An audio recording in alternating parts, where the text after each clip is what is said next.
All right, welcome back to Start Your Day. Black Americans have fought and served in every major war since the birth of our nation. Despite service to our country, however, we continue to battle against racism and discrimination within the U.S. military.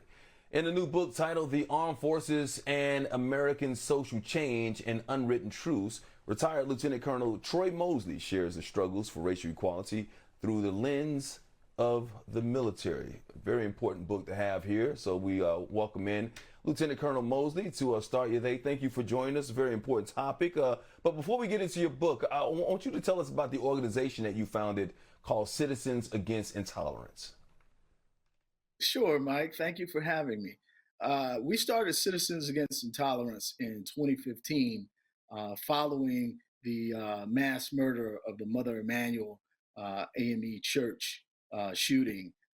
In that moment, the state of California, or excuse me, South Carolina, agreed to remove the Confederate battle flag, which had flown on the state grounds since the 1960s. It was stood up in opposition to civil rights legislation.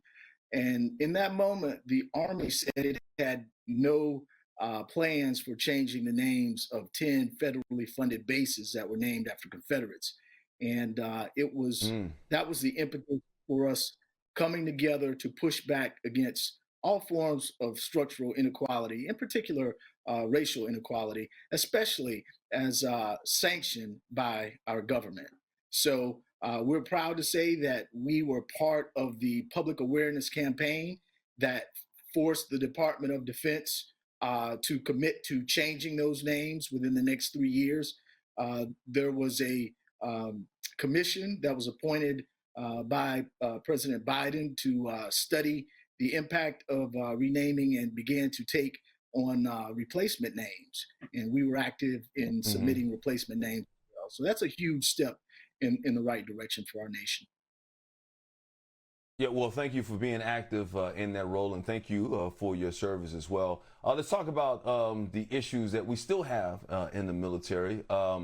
You know, I always say that, like sports, the military is a microcosm society. We obviously have racism in this nation, so we have racism in the military. I served. We talked about that during the break once again. But I want to know what your issues were while you served in the military. I know what mine was, but I think we all have different perspectives depending on where you came from when it came to race relations inside the military. You know, I did encounter racism during my time serving in the military. Usually it was in the form of lower than should have been evaluations. I had one officer in particular who had Mm-hmm. a disproportionate effect on my career, who was responsible for every mediocre evaluation I ever got in 20 years. Fortunately for me, it Mm-hmm. was an outlier. But the saying that we know in our community, you have to be twice as good to get half as much, I would say did Mm-hmm. apply to my career. Even when I was able to demonstrate excellence, I was denied the follow on opportunities that my contemporaries were enjoying as being someone who was hand selected to serve on the Army staff for the Army Surgeon General. Usually, your follow on assignment is, one that you handpick. And while my peers were going to the War College, to Hawaii and Europe and career enhancing and exciting opportunities to work with congressional liaisons, I was given one of the most undesired assignments for my Mm. rank and qualifications. That's but one Yeah. example. I still, yeah, go ahead, go ahead. No, no, no. Go give me an example. I like that. I like to hear that. Yeah, so I'm still active in mentoring young officers, and as they share with me their challenges, they are similar in kind as the ones that I faced. Uh, Military service is a very rich and rewarding experience. Don't get me wrong. The Army paid for me to get a Mm-hmm. master's in healthcare administration, for which I am forever grateful. I've made a great amount of friends, but as you aptly stated, the problems that exist in our greater society still exist within the military. In the Uniform Code of Military Justice for ever, as long as they've captured the stats. For, Black and brown service members are disproportionately court-martialed, you know? So that's yeah, one example. there is a difference. I'm sorry to cut you off. There is a lot of difference in a lot of ways, especially when it comes to promotions. A lot of people don't understand that it's not just about taking a test, but you can have the wrong supervisor that can stop you, could put you on a PIP, a performance evaluation, so to speak, put you on probation that could stop you from being promoted within the military ranks there. We're running out of time. I got to get to your book. I want to talk about your book. Why did you feel like, okay, obviously there's a need for this book, but how do you think your book helps when it comes to the racial impacts or the biases that we still have in the military? Even though we've made strides with the Black Secretary of Defense and Lloyd Austin, and of course Mark Milley, who's our Chairman of the Joint Chiefs of Staff, who seems to be an ally there. How do you think your book is going to help with these racial relations that we still have? These issues, I should say. Yeah. Never can you see more clearly the distinction between the lived experiences of Black and white Americans than as viewed through the lens of military service.